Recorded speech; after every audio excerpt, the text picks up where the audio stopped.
So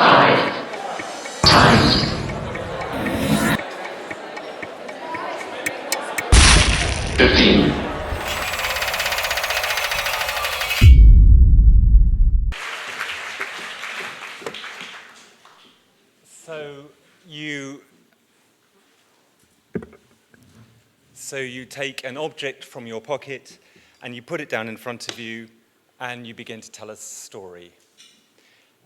You begin with an object, you begin with a story. This is the object. The object, it's quite heavy. It's ivory. It's a well-fed hare. It's actually quite a fat hare, quite a self-satisfied hare, made of ivory with amber eyes, 18th century, from a place near Kyoto. It's a netsuke. It's a little carving that you hang from your belt. How do you begin to tell a story about something which is that small and that forgettable and that losable? Well, I don't know where to start in my 14 and a half minutes with you. Perhaps the place to start is being 17 and an earnest potter, going to Japan for the first time, going off to be apprenticed, going off and spending 6 months going around pottery villages, making very nasty, heavy pots in every single pottery village I could find, and finally turning up in Tokyo at the apartment of my great-uncle Iggy, very, very grubby indeed.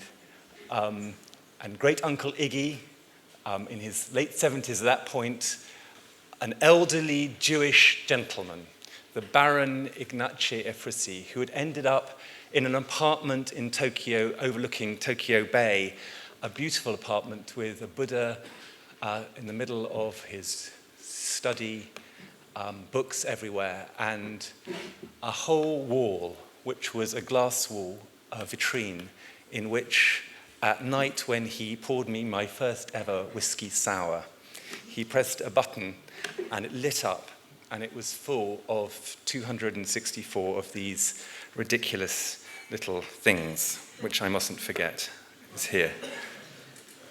And my great-uncle Iggy, the next morning, having sent all my clothes off to be thrown away and new clothes to be bought for me, explained that at some point he'd tell me the story about these objects, and he started to tell me the story over the next few years and the next few trips as he got older and I got more and more and more involved in Japan.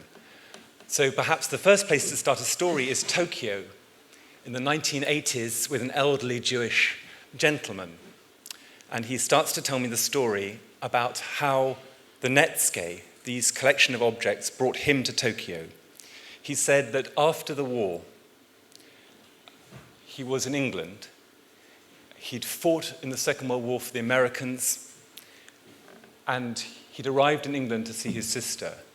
He knew that his father had died in exile as a refugee, and that his mother had committed suicide in Austria. And he arrived to see my grandmother, and they were talking about the fact that nothing remained of their family. Their family was completely lost. It was diasporic. They were all living in different places, and nothing remained of the things that they'd grown up with. There was no art collection. There was no library in Vienna. There was nothing left, except, said my grandmother, this. And she brings out an attaché case, a small attaché case, probably no bigger than this, into which are crammed 264 netsuke. And Iggy looks at them and he says, what are we going to do with these? What shall we do with this collection of objects that mattered so much to us when we were growing up? And he has an idea. He doesn't want to go back to America. He doesn't want to stay in Europe. As a Jewish man of that generation, he could never countenance living in Europe again.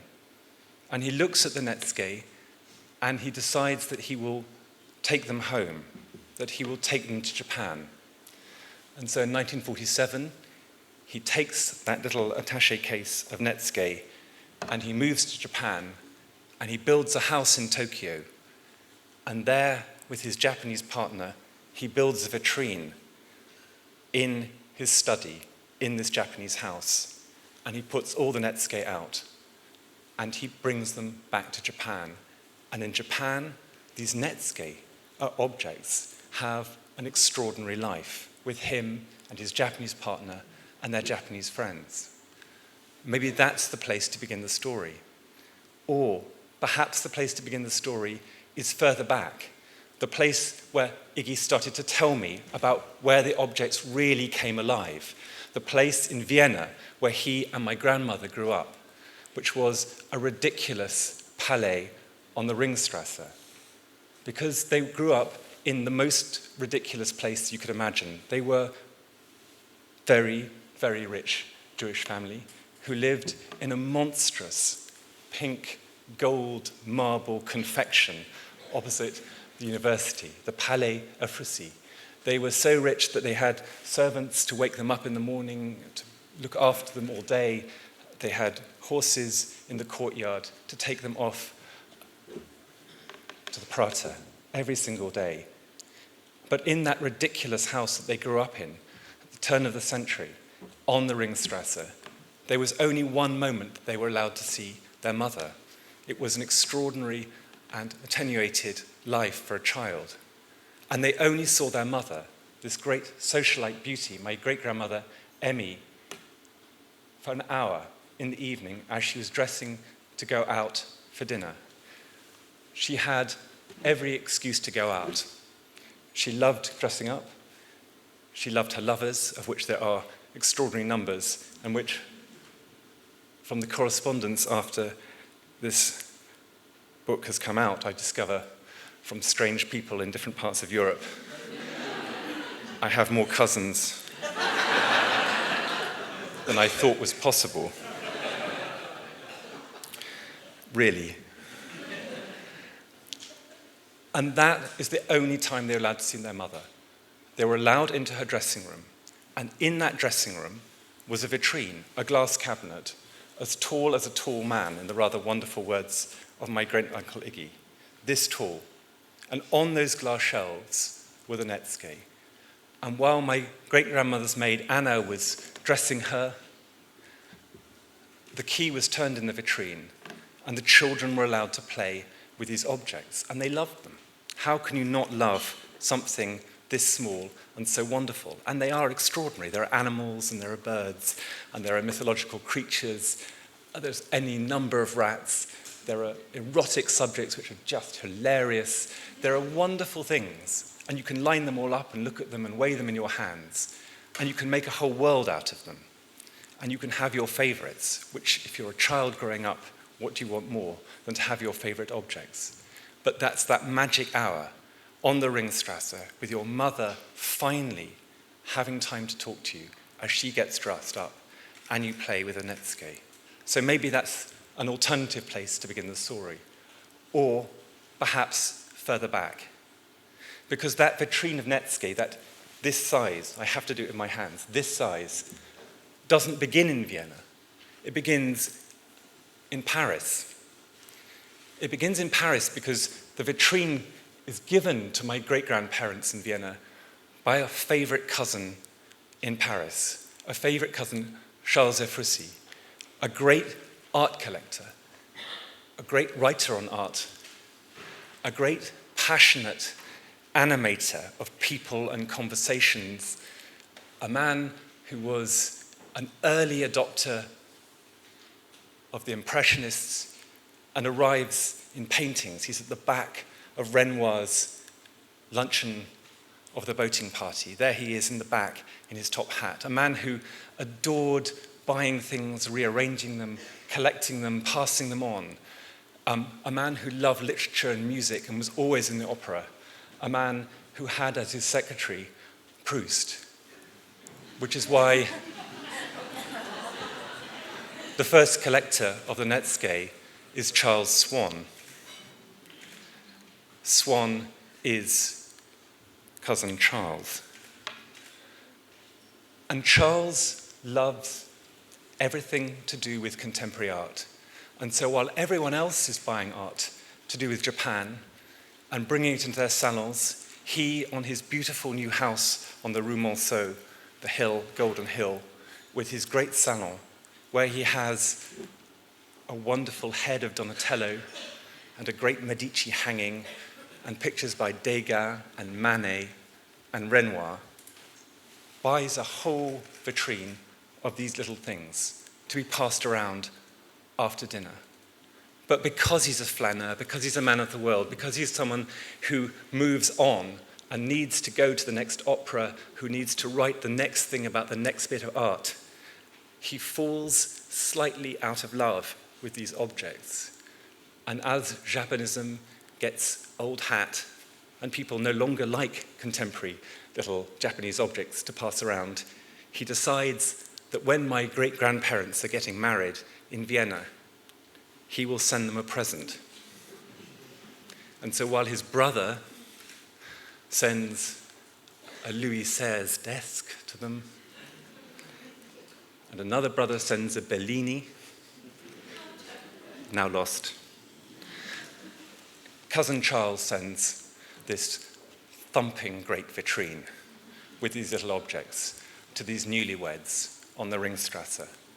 And when they arrive, where do you put these objects in a house which has been dedicated for 2 generations to Jewish shopping on a European scale?